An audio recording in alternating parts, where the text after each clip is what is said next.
Hey friend, please subscribe. 1 second for you. Big deal for me. I was 13, skinny as a wire, quiet as a shadow. That day in our Florida beach town, I was running like it might save me. Sand in my sneakers, salt in my throat, shirt stuck to my ribs from heat and sweat. My backpack bounced against my spine like a punishment. 18, 19, 20. That's how I kept calm, counting steps, always in threes, always in rhythm. Behind me, Brandon's voice too loud, Noah's laugh too close, Ava filming from her phone like she had something new for her story. "Hey, borrowed kid," Brandon yelled. "Where you running to, foster freak?" My hands were shaking, but I kept moving. Left at the marina fence. The tide smelled like pennies and rot. I didn't look back. Just counted again. 23, 24. Quick note. Before we continue, share in the comments which city or country you're listening from. It helps us see where you're tuning in from and figure out the best time to post new stories. Thanks. Now let's get into it. I hadn't eaten breakfast. Didn't have much the night before either. I rubbed my thumb along the edge of my bus pass until the paper softened, like maybe that little square could hold me together. They were gaining, sneakers scraping shell and concrete. I ducked behind the florist, cut through the alley, breathed twice, tried to still my hands. Then they hit the shells behind me, and I took off again. I didn't want to fight. Never did. I wasn't fast, just desperate. Counted change in my pocket while I ran. 1 crumpled dollar, 3 dimes, 2 nickels, 4 pennies. Like that number meant I still existed. Noah grabbed the strap of my backpack near the back gate of the alley. I twisted hard, lost balance, hit the sand with my elbow. It burned like fire. I gritted my teeth, didn't yell. Ava laughed from behind her phone. "That's gonna look great later." Then, Lucas. He stepped in from the side of the alley, tall, calm, like he'd just been waiting for his moment. 15, long legs, voice low and even. "Knock it off." He didn't bark. He didn't posture. Just stood there with his hands loose at his sides like a guy who knew how to handle things without showing off. Brandon blinked. Noah slowed. Ava slipped her phone into her hoodie pocket. Lucas didn't touch a soul. He just said, louder this time, "Coach Rivera, you around?" That did it. Nobody wanted Coach getting involved. Brandon cursed under his breath. Noah gave me this stupid shrug like we were playing. Ava muttered something and peeled off toward the beach road. I sat up, breathing like I'd sprinted a mile. Lucas walked over and looked down at my elbow. "You bleeding?" I shook my head. "Just scraped." He didn't fuss. Just said, "Nurse has Band-Aids. Don't give them a show," like it was a rule. Then he walked me to the corner and waved me off like he hadn't done anything major. That was Lucas. No speech, no big moves. Just there when it counted. I tucked my bus pass in my pocket and counted sidewalk lines on the way to school. 31 lines from the corner to the front gate. I knew, because I'd walked it 100 times. It helped. My stomach was empty, but I felt not full exactly. Just held together, barely. I didn't say thank you. Not then. I didn't know how, but I remembered it. Still do. Older me knows now. Some people don't save you with noise. They do it quiet. Just one steady voice when yours is cracked to pieces. One body in the right place. That was the first time I figured out what real help looked like. The cereal box was already open, so I poured half a bowl and used the last splash of milk. Mason had eaten earlier, French toast with cinnamon, and left the plate in the sink with a smiley face drawn in syrup. I rinsed my spoon fast and wiped the counter like I hadn't touched anything. Ashley called it order. She didn't raise her voice, didn't snap. She just organized her life like a budget spreadsheet, and I was a decimal point in the wrong column. After my mom passed, she took me in. That was the headline. What didn't get printed was how tight every breath felt in her house, like the air had been pre-approved in units. Mason had the bigger room with a view of the backyard. I had the spare room. Beige walls, stiff blinds, twin bed with a quilt that smelled like starch. It wasn't cruel. It was neutral. Everything in that house was neutral, on purpose. Ashley was 35 and ran the local branch of Gulf South Bank. She wore navy blazers with gold pins and corrected people's grammar without blinking. Her fridge had labeled shelves. Her pantry had inventory sheets. She called it discipline. I called it survival practice. "You left your glass in the bathroom," she said one night, holding it like a judge with Exhibit A. "I forgot. Sorry." "Accountability means fixing the pattern," she replied, like she was reading from a seminar binder. "Slipping once is a mistake. Slipping again is a choice." I took the glass, nodded, and dried it with the hem of my shirt. Tyler came through the door right then, all blazer charm and cologne haze. He gave Ashley a kiss on the cheek and ruffled Mason's hair. "Any big wins today?" he asked, pouring himself sparkling water like it was whiskey. "I got an 89 on my science quiz," Mason said, grinning. Ashley turned to me without missing a beat. "Where's yours, Ryan?" I pulled it out of my folder. 92. She glanced at it, then back at Mason. "Next time you'll beat him, buddy. You're close." I told myself it didn't matter. Numbers didn't hug back, but it still sat wrong in my chest. I wasn't competing. I was just trying to stay off the radar. That week, she posted a new rule on the fridge. Printer paper, typed, laminated. No spending without guardian approval. All cash requests must be submitted in writing. Field trip money is handled by Ashley. I stood there, eyes on the list, nodding like I always did. I said okay, and walked back to the spare room with my hands in my pockets. I had a different plan for the flowers. It didn't need her approval, just patience. At night, I lay on my side under that stiff quilt and read the letters my mom wrote me when things were still good. She used to leave notes in my lunchbox with tiny drawings. One letter talked about violets in a jelly jar and how she'd show me how to replant them when the weather got right. Another one just said, "Ask for help when you need it, babe. Don't wear yourself out trying to be strong all the time." I read that one 3 times and didn't blink. Then I folded it twice and tucked it in my pillowcase. I didn't cry. Not because I was strong, because I couldn't afford to. Tyler liked to say things like, "We're all one team here," and pat me on the shoulder like that made everything even. He meant well, or he wanted to. But when he winked at Mason after saying it, I saw where the real line was. Ashley always nodded along, jaw tight like she was chewing a nail she couldn't spit out. They weren't monsters. They just didn't know what to do with extra. And that's what I was. Not bonus, not blessing. Just extra. An extra lunch, an extra box of cereal, an extra name on the emergency contact form. One morning, Mason offered me a bite of his breakfast burrito.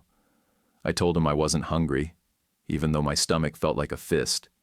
He shrugged and kept eating. He didn't know. It wasn't his job to know. I kept doing chores without being asked, took the trash out early, folded towels straight, scrubbed the stovetop. Not to impress, just to stay small. I worried the fraying strap of my backpack until the fibers split and fuzzed up. I didn't ask for a new one. If something broke, I learned to fix it or hide it. That's how you make sure no one starts counting the cost too closely. Tyler once joked to Ashley that I was like an unexpected service fee. She laughed, but her eyes didn't. I laughed too, but only because they did. Later that night, I pulled the small notepad from under my mattress and sketched the layout of Jake and Chloe's shop from memory. The cooler, the counter, the buckets by the window. I wasn't good at drawing, but it helped. I was planning something small. Not to be seen, but to say I remembered. I figured if I kept my head down, ate less, and didn't take up space, maybe I'd stretch out the kindness they thought they were giving. I didn't want to break the budget. I just wanted to make it to next week. I folded the science quiz into my notebook and slipped it in my bag like it didn't matter. Lunch came with the same tray as always. Burgers warmed under a lamp, wrapped in thin paper that went damp before I even picked it up. I took one and tucked it into my backpack. Didn't eat. Didn't feel like I'd earned it. My stomach cramped on the walk home, but I kept my hands in my pockets and counted sidewalk cracks. I had no money, no quarters, no bills, nothing jingling. Just the weight of the burger and the harder weight that sat under my ribs, asking if today was the day I finally asked. After the last bell, I walked past the turn for home and headed down the side road toward the beach. It smelled like low tide and sunscreen even in February. Jake and Chloe's flowers sat quiet a block off the main strip, the cooler fogging the windows, marigolds and rusty planters lining the sidewalk. A chalkboard outside read, "Cut stems at an angle or don't cut at all." I stood there a second, hand on the strap of my backpack, then pushed the door. The bell rang above me. Inside smelled like stems and soap, green and clean. Buckets of flowers leaned toward the front windows like they were trying to get out. Jake stood behind the counter. Big hands, soft eyes. He looked like someone who didn't rush anything. I swallowed. "I need flowers," I said, "for my mom's grave." He didn't say anything yet. I pulled the burger from my bag and held it up. "I don't have money, but I can trade this. I mean, it's still warm." He looked at the burger, then at me. Didn't smile. Didn't make a joke. Just called out, "Chloe?" She came from the back, apron tied over jeans, sleeves rolled up, her hands damp like she'd just come from the cooler. She smelled like lemon tea and damp greens. I looked down at the floor.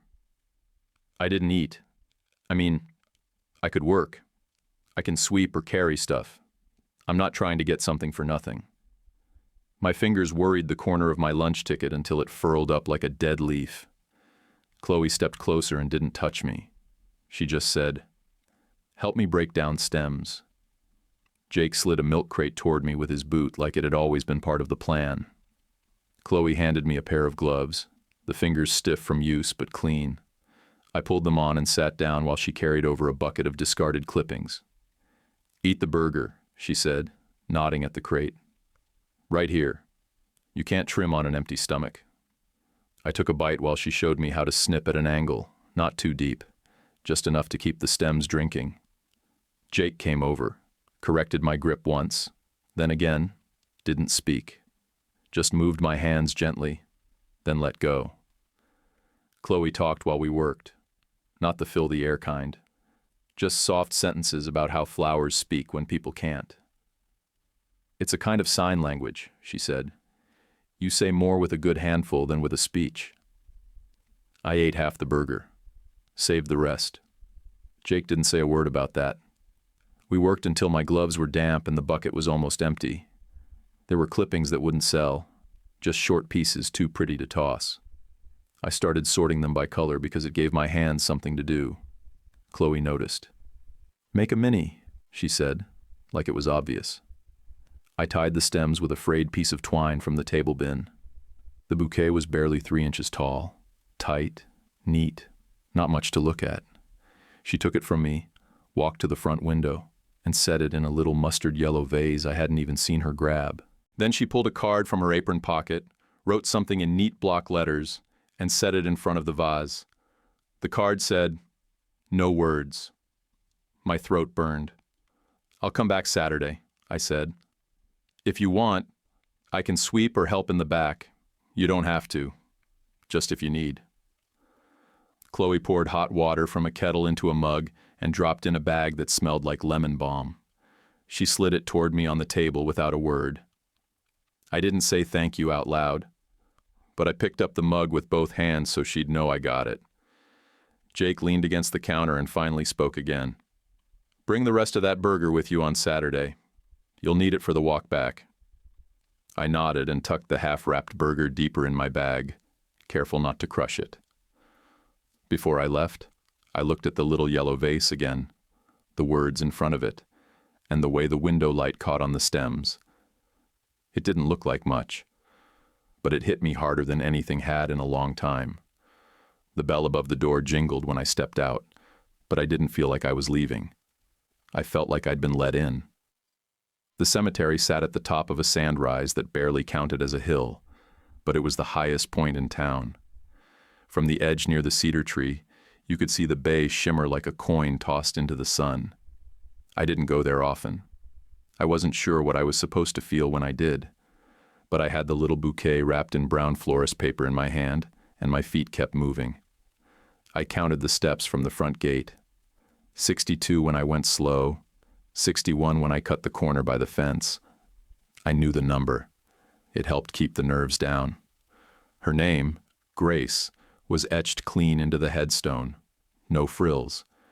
Just her name, 2 dates, and a phrase someone picked before asking me. It didn't say anything about pancakes or Sunday songs or how she used to whistle while folding sheets. Still, the name was there, and it was solid. I laid the flowers down like that made it real. "It's me," I said, real quiet.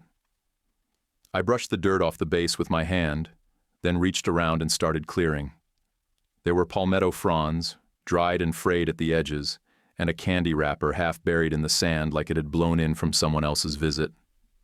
I didn't have gloves. I didn't care. I used my hands and made a small pile, then flattened it so it wouldn't scatter. It was a burger for flowers kind of day, I told her. "Don't worry, I'll eat later."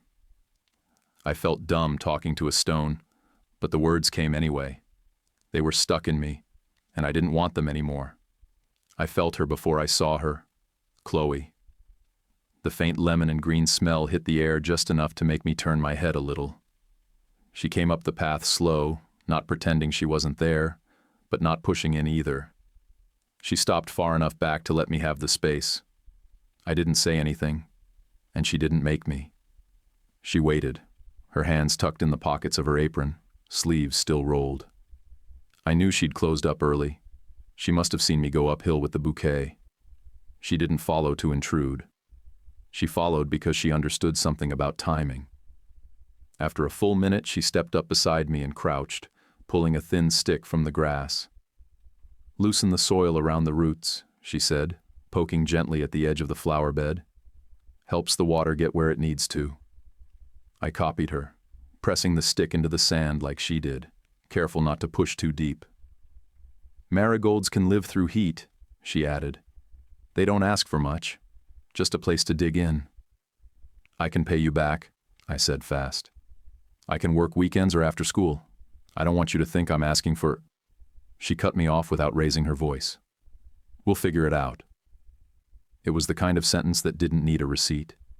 I felt my jaw relax a little. "I'm not great at asking," I said. "Most folks aren't," she said. "But flowers don't get much done on their own either. Even wild ones need a crack in the sidewalk." I snorted at that. It was a weird image, wildflowers clawing through concrete, but it stuck. I told her about how my mom made pancakes the size of quarters and called them Sunday coins. She smiled and said her dad used to plant rosemary along their fence line. Said it was for remembrance, though she always thought it just kept the bugs off. We didn't share the whole stories. We didn't need to. What we said was enough to let the hard parts breathe a little. She stood after a bit and reached into her apron, pulled out a small paper packet, the kind seeds come in. She set it down by the base of the cedar. "Marigolds," she said, "when you're ready." Then she nodded and walked back down the hill, long strides sure and even. She didn't rush. She didn't check to see if I followed. Just trusted that I would, when it was time. I sat under the cedar for a while with the half-burger from my backpack. It was soft and cold now, but I didn't care. I ate it slow, chewing each bite enough to keep my mind steady. I saved the last bite until the gulls on the far fence moved on. Then I finished it. I took the seed packet and slid it into the back pocket of my notebook. Not to forget, to keep close. The packet felt warmer than it should have. On the walk home, I counted the shells in Ashley's driveway. There were more than 40. I didn't count them for beauty. I counted so I wouldn't think about what questions might be waiting when I walked in the door. That night, in my room, I pulled out the notebook I kept jammed inside my school binder. I wrote one sentence in the middle of the first page like I didn't want it to get lost at the top or the bottom. If I can keep flowers alive, maybe I can keep a promise. Then I closed the book, slid it under my pillow, and turned off the light without checking my texts or looking at the time. I didn't feel better yet, but I felt something starting, and that counted. The next Saturday came quick. I showed up at Jake and Chloe's after breakfast and didn't stop going. Saturdays turned into Thursdays, then the odd Tuesday when homework was light. I swept the cooler floor, carried buckets from the back, and learned the clack of clippers against metal. Jake didn't talk much. He'd just nudge my hand or shake his head if I angled wrong. That was enough. Chloe ran a small flower arranging class at a folding table near the window. All women in sun hats and one kid younger than me.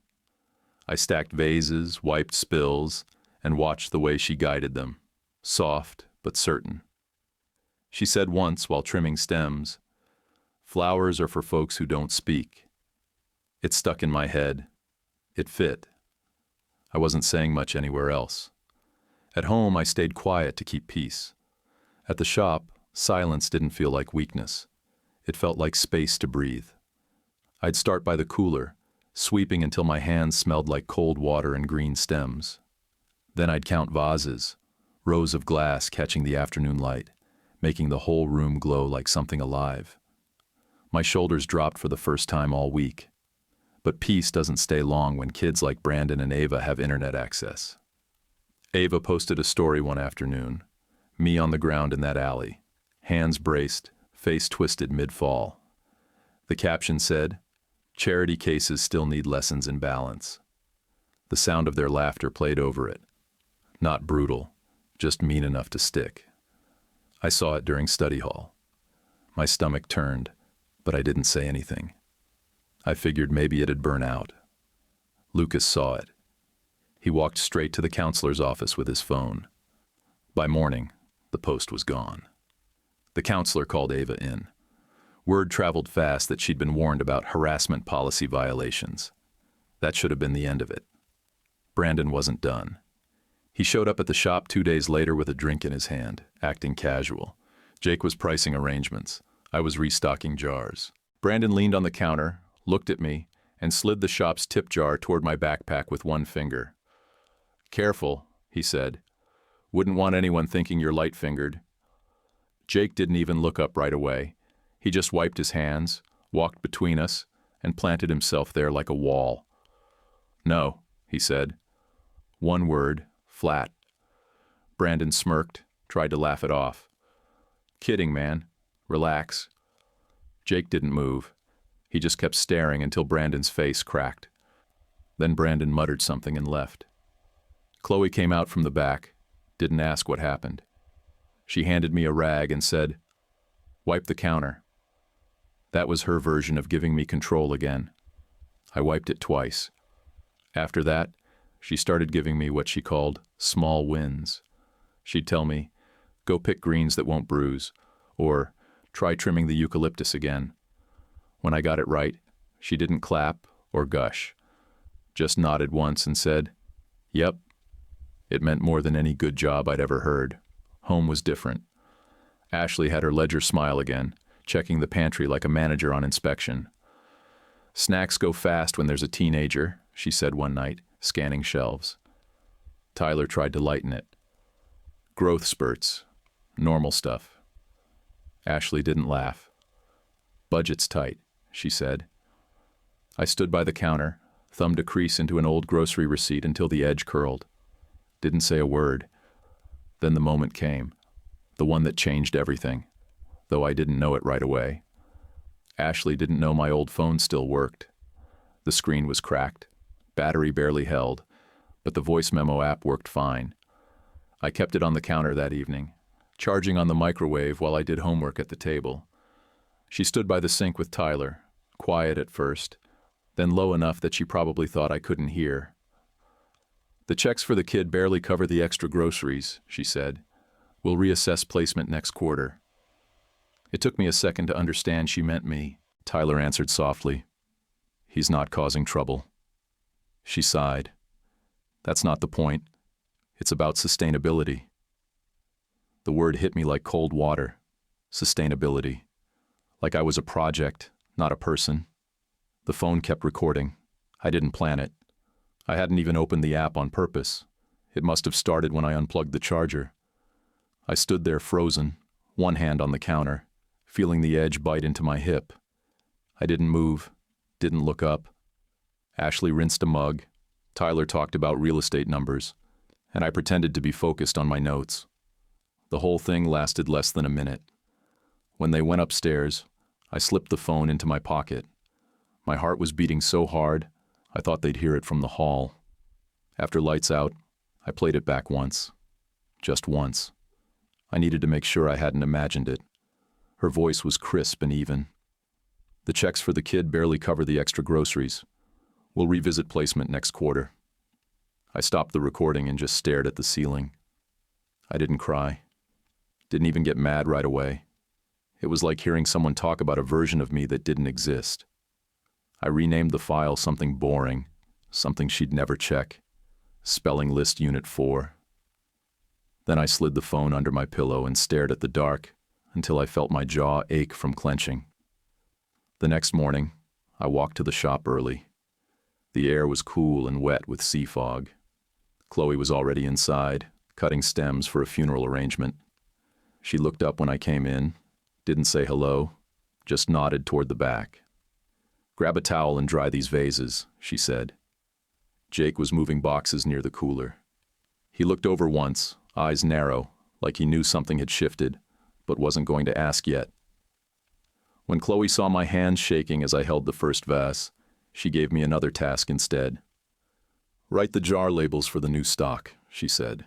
She handed me a stack of blank tags and a black marker. I sat at the counter and started writing. Slow, block letters, steady as I could. Iris, status, Solidago. By the fourth one, the letters stopped trembling. She looked at the finished tags, lined them up, and gave me one of her small nods. "Good," she said. "Those'll hold." Tiny victories, her words. I didn't realize until later how right she was. They add up, even when the world's trying to subtract you. The door swung open harder than usual. The bell above it clanged twice. Ashley walked in like she was there for a client meeting. Heels sharp, blouse pressed, bank badge clipped high. She didn't scan the shop. She looked straight at me. "Child labor?" she said, loud enough that 2 customers turned their heads. "In Florida?" I froze mid-trim. Chloe was behind me, stacking vases with both hands, quiet as glass. Jake stood near the counter, wrapping stems with wet paper and twine. He didn't say a word right away. He just looked at her, calm but focused, like he was letting the whole thing breathe before slicing into it. Ashley stepped forward, voice on autopilot from 100 mortgage consultations.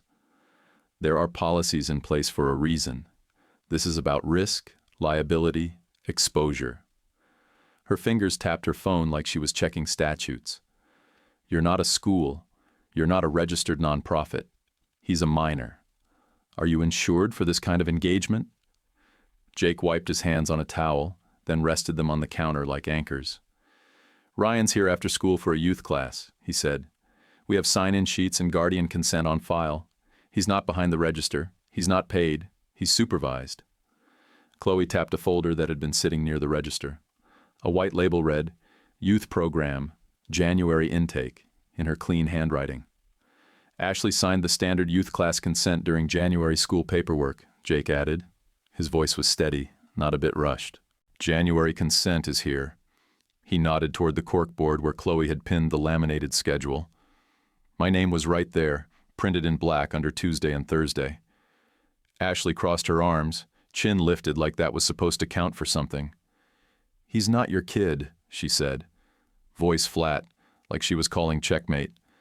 Jake shrugged. "He's a kid." That was it. Nothing else. But it landed. Ashley didn't flinch, but I saw her blink, slow and hard like she needed to reset. Chloe stepped forward and placed a mug in front of me, both hands light on the handle. Lemon tea. Steam rose up, warm and sharp, hitting my face like a soft slap. I didn't have to look at her to feel what she was saying. Stay still. Breathe. You're not alone. A woman at the far end of the shop raised her eyebrows. Her husband had taken his baseball cap off the moment Ashley walked in. The shop was too small to pretend this wasn't happening. Ashley wasn't done. He's been soliciting favors. This whole arrangement, it's questionable. That one cut deep. Soliciting made it sound dirty, like I'd tricked them, like I was hustling. I looked down at the mug. My hands were shaking just enough that I wrapped both palms around it. Chloe didn't look rattled. She pointed to the front window with her chin. See that mini bouquet?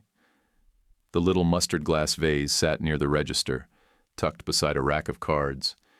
In front of it was a small handwritten sign, same handwriting as the schedule. No words. He paid with work, Chloe said, and with care. We tracked his hours. We track everything. Jake pulled out the binder from under the counter and opened it to the sign-in logs. You can take a photo if you want. Ashley hesitated. Her eyes scanned the page but didn't land on anything. Her mouth opened like she had a response ready, but no sound came. She looked like someone trying to find a ledge to step down without falling. I'll be in touch, she finally said. It was flat. Not a threat, not a retreat. Just something to say instead of goodbye. She turned and left. The bell rang once. The door hissed shut. The silence that followed felt like a held breath. Then Jake looked at me, gave a short nod like the subject had changed, and said, "Back to greens." I stood. My legs felt like rope soaked in water, too heavy, too loose, but I moved. Chloe passed behind me and gently touched my shoulder. It wasn't much, but it meant the room still belonged to me. I spent the next 10 minutes in the back, cutting stems, breathing through my nose, not thinking, just working. When I came back out, the couple had left, and Chloe was boiling more water. She didn't ask if I wanted more tea. She just made it. That night I got home and headed straight for my backpack. I opened the voice memo app on the old phone, scrolled to the recording from the kitchen, the one with her sentence about revisiting placement. I renamed the file. Nothing obvious, just Practice 14A. Then I made a new folder, one that looked like a homework archive, and labeled it Materials. I dropped the recording in, tucked the phone behind my school binder, and zipped the whole thing shut. I didn't know what I was going to do with it yet, but I knew I wasn't letting it disappear. Smart with people? No, not always. But I was getting smart with patterns, smart with paper trails, smart enough to know when someone's truth needed backup. That tea stayed in my chest all evening. The heat, the lemon, the fact that she didn't ask me to explain. At school the next day, Lucas passed me in the hallway, tapped the side of his head and said, "Saw her pull up at the shop yesterday. You good?" I nodded. Still standing. That's what matters. We didn't say more. We didn't need to. Back at the shop, Jake handed me the clippers and pointed toward a bucket of dusty Miller. "Cut clean," he said. "They wilt easy if you crush the stems." I got to work. The next Wednesday started with cereal and a spoon that bent at the handle. I was drying it off when the doorbell rang. Ashley glanced at the clock, then fixed her smile like she was expecting a VIP. Natalie walked in wearing flats, a simple blouse, and a face that looked like it had seen too many homes and not enough follow-through. She carried a tablet under one arm and a tote bag that clinked when she moved. She didn't offer small talk. "Routine check," she said. Ashley's smile kicked into high gear. "Of course. Let me know what you need." Natalie turned to me. "Can I talk to you first?" I nodded and followed her to the doorway near the laundry nook. She stood just far enough from the kitchen that Ashley couldn't overhear. "School going okay?" she asked, eyes already on her checklist. "Yeah," I said. It wasn't a lie. I was okay at school. Nothing spectacular, nothing failing. The rest hung in the space between us. She clicked her pen. "Let's do a room review." I walked her upstairs and opened the door to the spare room. She stepped inside, scanned the bed, the chipped dresser, the plain blinds. She noted the square footage, asked about the lock on the door. It worked. Barely. She checked the light fixture and if the window could open fully. It could. She didn't say much. Her face didn't change. She tapped the screen a few times and followed me back down. In the kitchen, she opened the fridge. Milk, eggs, carrot sticks, and zip bags. She turned to Ashley, who was hovering like a supervisor waiting to pounce. "What's the food setup?" Natalie asked. "We meal plan," Ashley said, gesturing toward a dry erase board with columns for each weekday. Breakfast, lunch, dinner, always written out and followed. And if they want snacks, they're labeled per person. I stared at the tile floor and traced the grout lines with my eyes. Natalie scribbled a note, then turned to me. "You feel like you get enough to eat?" "Most days," I said. Ashley smiled wider. "He's never gone hungry here." Natalie didn't push. She clicked again and moved on. "What about after school? Where do you usually go?" Ashley didn't wait. "Home," I said. "The florist shop." Natalie raised an eyebrow like she hadn't heard that answer before. "That's where you feel safe?" I nodded. "Good to know." Ashley stepped in again. "It's just a hobby, really. He helps out a couple days a week. Creative outlet." Natalie didn't correct her. She just logged the answer and turned back to me. "Do you feel like your emotional needs are being met here?" My throat tightened. I felt Ashley's eyes on me. "I'm doing okay," I said. "I've got people I trust." Natalie didn't smile, but her face softened a little. She put her tablet in her tote and said, "If anything changes or you feel unsafe, call the number on this card." She handed it to me, low and discreet. "Or have someone call on your behalf." I didn't hand her the recording. Not yet. I wasn't sure if one sentence was enough to move anything. Instead, I said, "I've got something you might need, if things get worse." She nodded once, like she'd heard that before. "Document what you can," she said. "Keep your dates straight. Notes help later, even if they don't seem like much now." She left with a firm handshake and a, "Thanks for your time." Ashley walked her to the door like she was walking out a mortgage client. "We're happy to cooperate anytime," she said. The second the door clicked, Ashley turned. "You didn't tell me they were coming." "I didn't know," I said, even though I had guessed after the tea shop incident. She didn't respond, just disappeared into the office and shut the door hard enough to make the mail slot rattle. That night, Mason knocked on my door with a soccer ball that had lost its shape. He held it under his arm and handed me a folded piece of notebook paper. "Sorry about Mom being mad," he said. "You can have my old cleats. They don't fit anymore." I unfolded the note. It was messy, written in blue marker. "You can come to my game if you want. I'll pass to you in warm-up." I nodded and said, "Thanks." We walked to the driveway and kicked the flat ball back and forth under the porch light. He told me about the goal he scored last Saturday, a chip shot into the top left corner. He didn't brag. He just wanted me to hear it. And I listened. A few minutes in, Tyler stepped outside. He saw us kicking the ball and said, "Good optics," with a smirk like he was joking, but the edge in his voice said otherwise. Mason paused. "What's optics?" Tyler gave a weak laugh. "It means, it looks good." Then he walked back inside. I watched the door swing shut behind him. The crack was showing. Small, but there. Not all image could hold. The next day, Ava posted again. This time it was a blurry picture of the shop window with the caption, "Working off that debt, huh?" I didn't see it first. Lucas did. He marched straight to our homeroom teacher with his phone, then to the media advisor. By lunchtime, the story was gone, and Ava was called in again. Word got around that the counselor had started making phone calls. I sat at the end of the science hall, rubbing the corner of my bus pass like I used to, just out of habit. Then I stopped and texted Lucas. X. He replied a minute later. "Stand tall."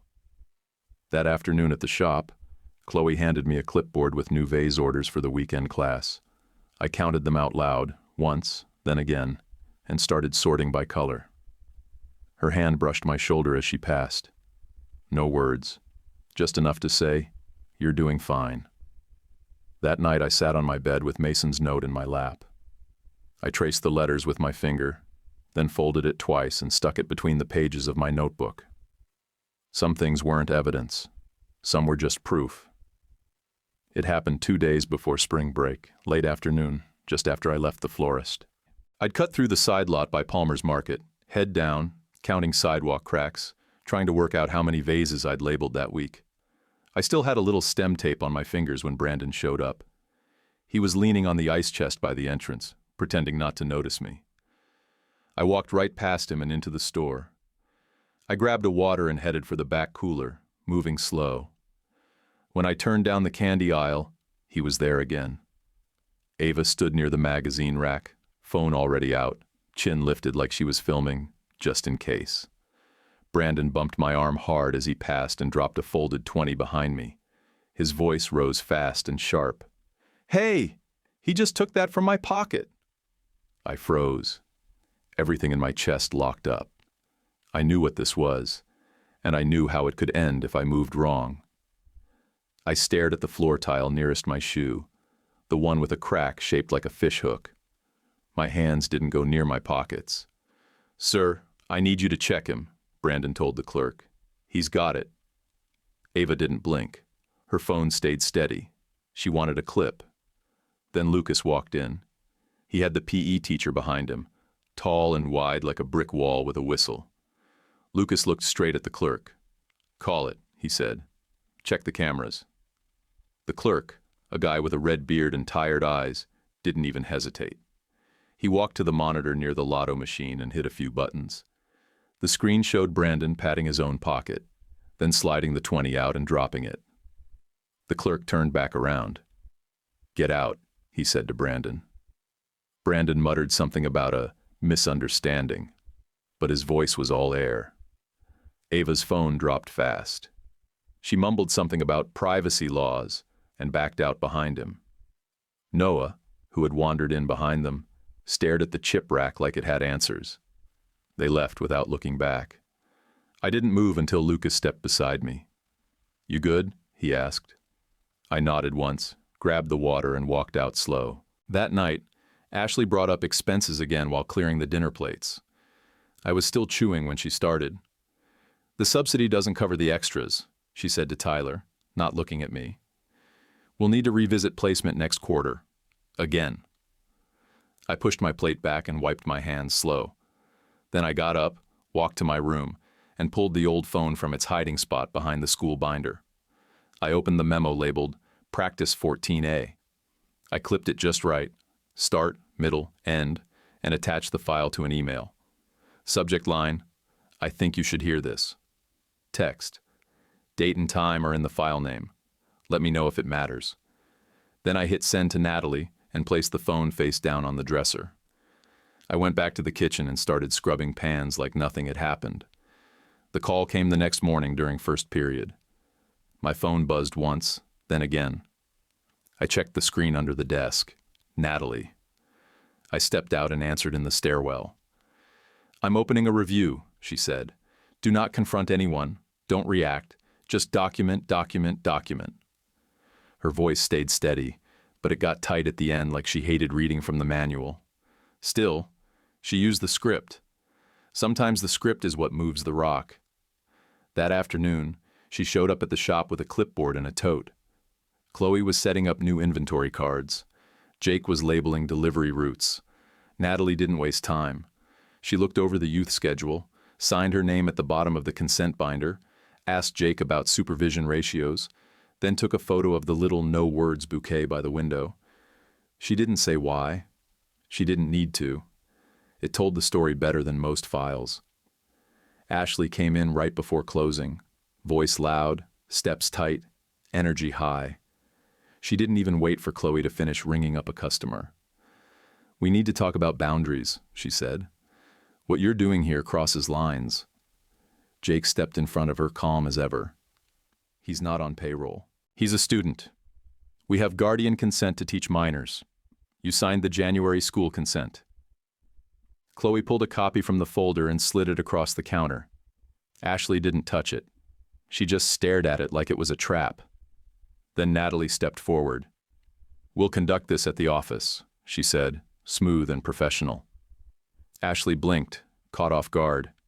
She hadn't seen Natalie standing there, not until now. Tyler stepped in behind her, jaw set, hands in his pockets like he couldn't decide which side to land on. The air went quiet. Even the customer by the door stopped reaching for his receipt.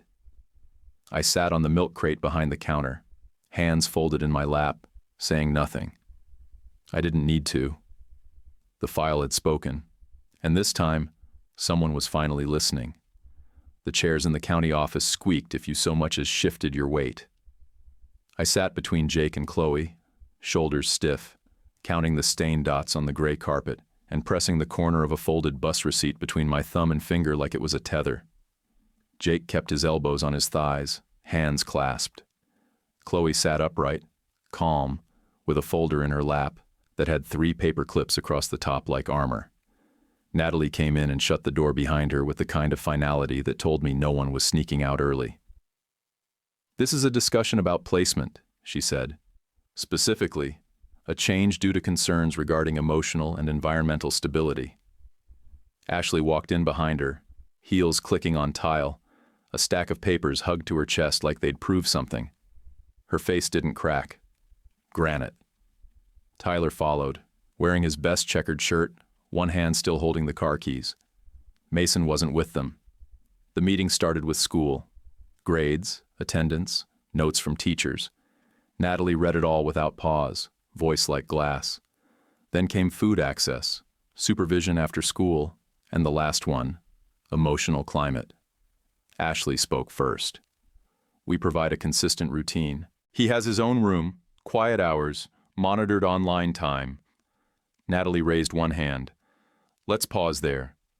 She clicked her tablet and played the file. The audio filled the room.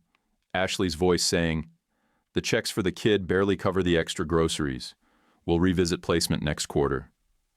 It was quiet after that, just the hum of the ceiling vent. Ashley blinked, and for the first time her eyes went flat, then glassy, not wet, just blank, like she had no more script. Tyler cleared his throat. "That clip's out of context." Jake didn't answer. He reached into his folder and slid it across the table. Background checks, personal references, a home study he'd started on his own months back when things first got tense. He spoke plain. "We can give him steady." No pitch. No soft sell. Chloe opened her folder next. She laid out the class schedule, photos of me working with stems, and a printout of a grant she'd filled out for a youth floral course over in Panama City. "If the court approves," she said, "this covers tools and fees." Natalie turned a page and cleared her throat. She listed everything out like a ledger. The bullying incidents, the online posts, the setup at the store, my hours logged at the shop, the internal notes Chloe kept about behavior, focus, progress. She didn't raise her voice, but her jaw set hard by the end. I watched Ashley's mouth twitch once. Tyler kept staring at the painting behind Natalie's chair, some sailboat on a fake watercolor ocean. The recommendation came soft in tone, but firm as a verdict. "We're shifting to a temporary fictive kin placement with Jake and Chloe Winslow," Natalie said, "pending follow-up and review." Ashley didn't argue. She just looked at the table like it had betrayed her. Tyler stayed quiet. No celebration, no applause, just air that felt a little clearer. Afterward, in the hallway, Natalie leaned in and said, "You did what you needed to. Don't second-guess that." I nodded once. She patted my shoulder and walked off with her tablet.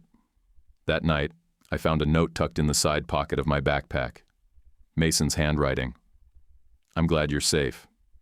Come to my game anyway?" 2 days later, I did. We sat 3 rows up from the goalpost on the visitor side. Chloe brought folding chairs. Jake held a giant gas station coffee. Mason spotted us before kickoff, waved, and grinned so wide it cracked his serious face. He scored in the second half, then pointed at us from midfield like a kid who finally got pulled out of the middle of a tug-of-war. After the game, Chloe took a left instead of a right and drove straight to the cemetery. She parked near the cedar and handed me the seed packet I'd forgotten I still had. We planted the marigolds first, then tucked 2 iris rhizomes into the side where the sand was thinner, but the sun held longer. I watered slow, not just to be careful, so the ground would take it all. No waste. Back at the shop, Jake unlocked the front door and flipped the sign to closed. The place smelled like lemon balm and clove water. He walked to the back and pulled a ring of keys from the hook above the register. He held one out to me, a small brass key with a red tag. Stockroom. "You'll need this if you ever open with me," he said. I didn't say anything, just ran my thumb along the tag edge. It was smooth and warm from his hand. I nodded once, and for the first time in a long while, my chest let go. The key stayed in my pocket for the first week, like it might vanish if I didn't keep checking. Brass with a red plastic tag, smooth along the edge from where Jake had held it. I started opening the shop with him 2 mornings a week.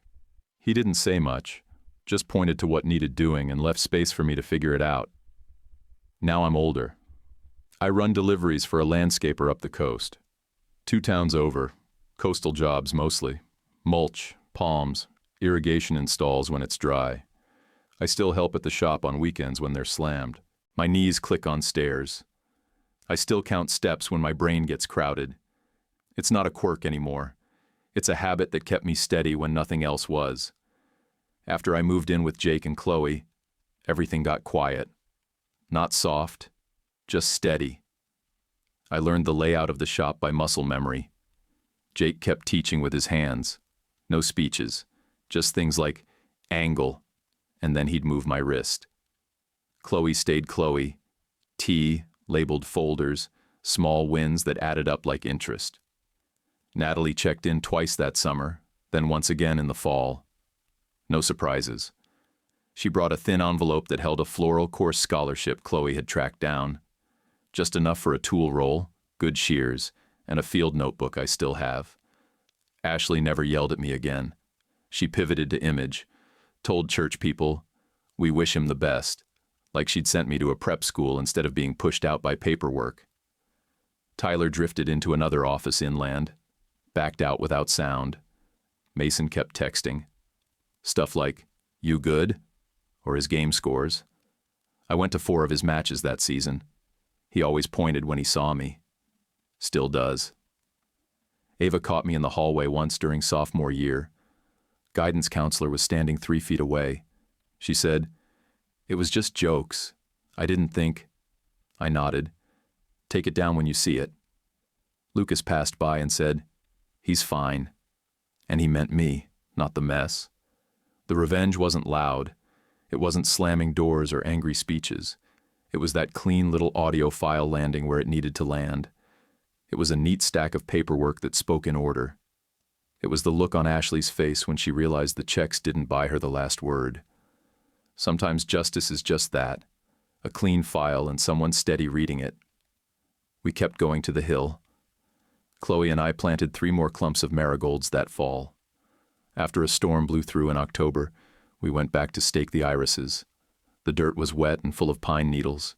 We tucked them in tight, no wasted water. I made a new no words mini bouquet every month and set it in the front window. Chloe never took the card down. One night, a few years later, Mason knocked on the shop door after closing. He had his old soccer ball in one hand, scuffed and worn. He said, "I get it now." We sat on crates behind the counter and ate tacos we grabbed from the pier lot.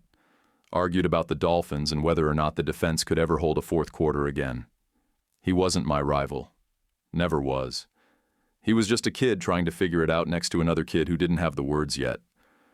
We're still figuring it out.